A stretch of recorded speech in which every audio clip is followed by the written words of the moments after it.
ಇತ್ತೀಚೆಗೆ ದೇಶಾದ್ಯಂತ ಬಹಳಷ್ಟು ಚರ್ಚೆ ಆಗಿರುವಂಥ ವಿಷಯ ಮಹಿಳಾ ಮೀಸಲಾತಿಯ ಬಗ್ಗೆ. ಬಹಳಷ್ಟು ಪರವಿರೋಧಗಳು ಚರ್ಚೆಗಳು ಬಂತು. ಎಷ್ಟೋ ವರ್ಷಗಳಿಂದ ಮಾಡ್ತಾ ಬರ್ತಿದ್ದೀವಿ, ಏನೂ ಆಗ್ತಾನೇ ಇಲ್ಲ ಅಂಥೇಳಿ ಮಹಿಳೆಯರು ಕೂಡ ಆಕ್ರೋಶವನ್ನು ವ್ಯಕ್ತಪಡಿಸ್ತಾ ಇದ್ದಾರೆ ಆ ಒಂದು ಮಹಿಳಾ ಮೀಸಲಾತಿಯ ಬಗ್ಗೆ. ಯಾವ ಸರ್ಕಾರನೂ ಮಹಿಳಾ ಮೀಸಲಾತಿ ಮಾಡೋಕ್ಕೆ ಹೋಗೋದಿಲ್ಲ, ನೆನಪಿಟ್ಕೊಳ್ರಿ. ಕಣ್ಣಿಗೆ ಏನೋ ಅಂತಾರಲ್ಲ, ಕಣ್ಣಿಗೆ ಬೆಣ್ಣೆ ಹಚ್ತಾರಲ್ಲ, ಹಂಗೆ ಇದೆ. ಈಗ ಹಿಂದೆ ದೇವೇಗೌಡ ಕಾಲಕ್ಕೆ ಬಂತು, ಆಗಲಿಲ್ಲ. ಮತ್ತು ಬೇರೆ ಬೇರೆ ಕಾಲಕ್ಕೆ ಬಂತು, ಅಲ್ಲ ಈಗಾಗಲಿ. ಈಗ ಯಾಕೆ ಆಗೋದಿಲ್ಲ, ಯಾಕೆ ಆಗಬಾರ್ದು ಒಂದು. ಮತ್ತು ನಾ ಏನು ಹೇಳ್ತೀನಿ, ಈ ಹೆಣ್ಮಕ್ಳಿಗೆ ಒಂದು ಮಾತು ಹೇಳಕಟ್ರು. ಇವ್ರ ದೇಶದಲ್ಲಿ 52% ಅದಾರ. ಇವರ ತಮ್ಮ ಕ್ಯಾಂಡಿಡೇಟ್ ಓಟ್ ಹಾಕಿಬಿಟ್ರೆ ಮುಗಿದು ಹಾಕಾರ. ಅದನ್ನು ಮಾಡೋದಿಲ್ಲ ಅವರು. ಗಂಡ ನಿಂತಾನ ಆ ಪಾರ್ಟಿಗೆ ಹಾಕಬೇಕು, ಮಗ ನಿಂತಾನ ಈ ಪಾರ್ಟಿಗೆ ಹಾಕ್ಬೇಕಂತಾರೆ. ಹೆಣ್ಣುಮಕ್ಳು ಒಕ್ಕಟ್ಟಾರ ಆಟೋಮೆಟಿಕ್ ಹಾಕೈತಿ. ಮತ್ತು ಈಗಿನ ಕಾಲಕ್ಕೆ ಇನ್ನೊಂದು ಹೇಳ್ತಾನೆ, ಅದೊಂದು ಸ್ವಲ್ಪ ಕಾಂಟ್ರಡಿಕ್ಟ್ ಆಗ್ತಿದೆ. ಯಾವ ಮಹಿಳೆ ಕಡಿಮೆ ದಾಳಿಗೆ ಅಂತ ಕೇಳ್ತಾರೆ. ಟ್ರಕ್ ಡ್ರೈವರ್ ಅದಾಳು, ಸುಪ್ರೀಂ ಕೋರ್ಟ್ ಜಡ್ಜ್ ಅದಾರು, ಪ್ರೈಮ್ ಮಿನಿಸ್ಟರ್ ಆಗ್ಯಾರು, ಪ್ರೆಸಿಡೆಂಟ್ ಆಫ್ ಇಂಡಿಯಾ ಆಗ್ಯಾರು, IAS ಆಫೀಸರ್ಗಳು ಎಲ್ಲರೂ. ಅವ್ರ್ಯಾಕೆ ರಿಸರ್ವೇಷನ್ ಕೊಡಬೇಕು ಅನ್ನೋದು ಯುವಕರಲ್ಲಿ ಒಂದು ಇದು ಹೊಂಟಿದೆ ಈಗ. ಹೀಗಾಗಿ ಮಹಿಳಾ ಮೀಸಲಾತಿ ಉಳ್ದಂಗೆ ಮೀಸಲಾತಿ ಕೊಟ್ಟಾರ, ಅವ್ರಿಗೂ ಸ್ವಲ್ಪ ಪರ್ಸೆಂಟ್ ಮೀಸಲಾತಿ ಕೊಡಬೇಕು. ಎಲ್ಲರೂ ಹಂಗೆ ಇರೋದಿಲ್ಲ.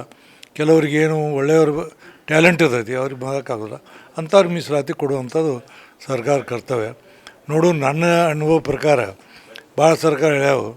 ಸುಮ್ಮನೆ ಏನಂದ್ರೆ ಕಣ್ಣಿಗೆ ಮಣ್ಣು ಹಾಕೋದಂತಲ್ಲ, ಮಣ್ಣು ಸ್ವಲ್ಪ ಹಾಡಾಕತಿ, ಕಣ್ಣಿಗೆ ನೀರು ಹಾಕುವಂಥ ಕೆಲಸ ಮಾಡ್ತಾರೆ.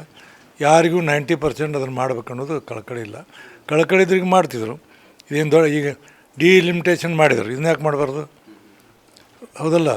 ಅದಕ್ಕೆ ಇದೊಂದು ಎಕ್ಸಪ್ರೆಷನ್ ಆಗಿದೆ. ಆ ಹಿನ್ನೆಲೆಯಲ್ಲಿ ಬರುವಂಥ ಮೇಲೆ ಕಾದು ನೋಡಬೇಕು.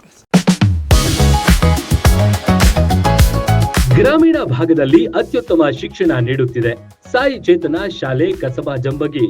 ನರ್ಸರಿಯಿಂದ 5ನೇ ತರಗತಿ ತನಕ ಇರುವ ನಮ್ಮ ಶಾಲೆಯಲ್ಲಿ ನುರಿತ ಬೋಧಕರು, ಸ್ಮಾರ್ಟ್ ಕ್ಲಾಸ್, ವಿಶಾಲವಾದ ಆಟದ ಮೈದಾನ, ಪೂರ್ವ ಪ್ರಾಥಮಿಕ ಮತ್ತು ಪ್ರಾಥಮಿಕ ತರಗತಿ ಮಕ್ಕಳಿಗೆ ಪ್ರತ್ಯೇಕ ಕೊಠಡಿ, ಶಾಲಾ ವಾಹನ, ಮಕ್ಕಳ ಸುರಕ್ಷತೆಗೆ ಹೆಚ್ಚಿನ ಒತ್ತು ಕೊಡ್ತೇವೆ. ವಸತಿ ಶಾಲೆಗಳು ನಡೆಸುವ ಸ್ಪರ್ಧಾತ್ಮಕ ಪರೀಕ್ಷೆಗೆ ಉಚಿತ ಕೋಚಿಂಗ್, ಪಠ್ಯೇತರ ಚಟುವಟಿಕೆಗಳಿಗೂ ಒತ್ತು ನೀಡುತ್ತೇವೆ. ವಾರದಲ್ಲಿ 3 ದಿನ ಆಸಕ್ತ ಮಕ್ಕಳಿಗೆ ಡ್ಯಾನ್ಸ್ ಕ್ಲಾಸ್ ನಡೆಸಲಾಗುತ್ತೆ. ಕೈಗೆಟುಕುವ ದರದಲ್ಲಿ ಗುಣಮಟ್ಟದ ಶಿಕ್ಷಣಕ್ಕಾಗಿ ನಿಮ್ಮ ಆಯ್ಕೆ ಆಗಿರಲಿ ಸಾಯಿ ಚೇತನ ಶಾಲೆ. ಈಗಾಗಲೇ ದಾಖಲಾತಿಗಳು ಆರಂಭವಾಗಿವೆ, ಶೀಘ್ರವೇ ಭೇಟಿ ನೀಡಿ. ರನ್ ಟಿವಿ ನ್ಯೂಸ್ ವಿಡಿಯೋಸ್ ನೋಡಲು ಸಬ್ಸ್ಕ್ರೈಬ್ ಮಾಡಿ, ಬೆಲ್ ಐಕಾನ್ ಪ್ರೆಸ್ ಮಾಡಿ.